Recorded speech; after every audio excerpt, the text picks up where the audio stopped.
Hello everyone, या व्हिडिओमध्ये आपण कोल्हापूरची ठिपकुर्ली गावातली खवा बर्फी ही कशी बनवली जाते याचा व्हिडिओ पूर्णपणे बघणार आहोत.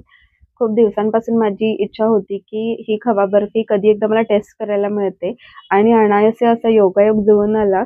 आम्ही सगळे सुट्टीला इकडे कोल्हापूरला आलो आणि फिरण्यासाठी म्हणून निघालो होतो एका ठिकाणी, तर जाता जाताच आम्हाला ठिपकुर्ली हे गाव लागलं. तर आम्ही पहिल्यांदा ठरवलं की ही बर्फी घ्यायची. ही बर्फी विकत घेण्यासाठी आम्ही हॉटेल आनंद या ठिकाणी थांबलो होतो. या ठिकाणची बर्फी अरे बापरे! म्हणजे अशी जिभेवर टाकली की ती विरघळत होती. तुम्ही मला कमेंट करून नक्की सांगा की तुम्ही कोणी-कोणी ही खवा बर्फी ट्राय केली आहे आणि या व्हिडिओमध्ये मी तुम्हाला दाखवण्याचा प्रयत्न केलाय की खवा बर्फी ही कशी बनवली जाते. ही बर्फी बनवण्यासाठी ताजे म्हशीचे दूध वापरले जाते. त्याच्यामध्ये वेलची आणि साखर ही समप्रमाणात घातली जाते. ही बर्फी बनवण्यासाठी साधारण 1 ते 1.5 तासाचा कालावधी लागतो आणि ही बर्फी चुलीची जी मोठी भट्टी असते त्याच्यावर बनवली जाते.